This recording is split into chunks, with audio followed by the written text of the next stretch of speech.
நம்ம foodie with Binu சேனலை subscribe பண்ணி லைக் பண்ணி சப்போர்ட் பண்ணுங்கள் ஃப்ரெண்ட்ஸ். இந்த ஃப்ரூட் சலாட் எப்படி ரெடி பண்ணதுன்னு பார்க்கலாம்.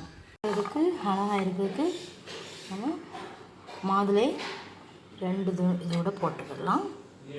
அப்போ தான் நல்லா இருக்கும் பார்க்குறதுக்கு.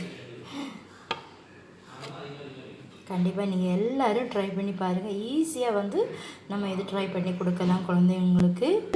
ரெடி பண்ண போகிறேன். அதுக்கு ஒரு பேன் வச்சுருக்கேன். ஸ்டவ் ஆன் பண்ணிடலாம். அதுக்கு ஒரு 50 கிராம் நான் ரவை எடுத்திருக்கேன். ஆல்ரெடி இந்த ரவை நான் வறுத்த ரவை தான் எடுத்திருக்கேன். லைட்டாக நம்ம கலர் மங்காமலேயே நம்ம லைட்டாக இதை சூடாக்கி எடுத்துக்கலாம். நம்ம 1/2 லிட்டர் ஆவின் பால் எடுத்து வச்சுருக்கோம். இந்த ஆவின் பாலை நம்ம இதில் விட்டுடலாம். விட்டோன்னே கட்டை பிடிக்கும். ஆனால் கொஞ்சம் கொஞ்சமாக விட்டு கிளறி கிடுங்க.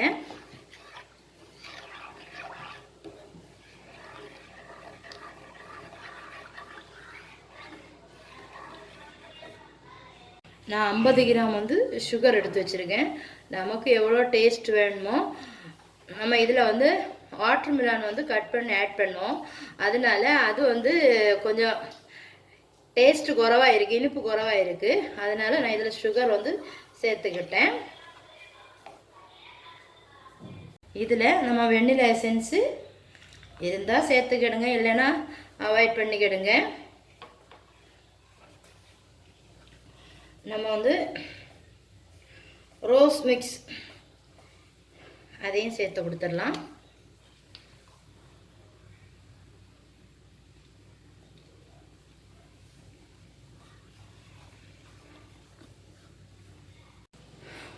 நல்லா கட்டி ஆயிடுச்சு. ரொம்ப அதிகமாக கட்டி ஆயிடுச்சுன்னா நம்ம இதில் கொஞ்சம் பால் சேர்த்து இளக்கிற வேண்டியது தான். இனி கொஞ்சம் நேரம் இருந்து ஆறட்டும். இது ஆற வச்சுருந்தோம். இதை இப்போ வேற ஒரு பவுலுக்கு மாற்றிடலாம்.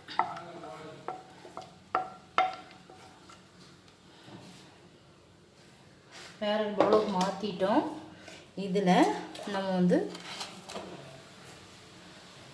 2 ஸ்பூன் நம்ம போட்டுடலாம்.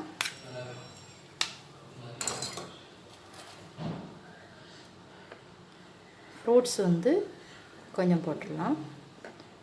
க்ரீன் கிரேப்ஸு, மாதுளங்க வச்சுருக்கோம், அதையும் போட்டுடலாம். வாழைப்பழம் எடுத்து வச்சுருக்கோம், அதையும் போட்டுடலாம். தர்பூசணி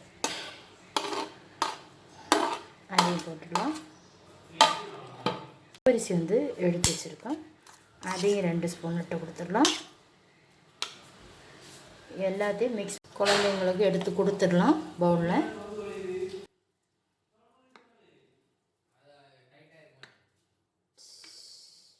நம்ம ஃபுட்டி வித் பினு சேனலை சப்ஸ்கிரைப் பண்ணி லைக் பண்ணி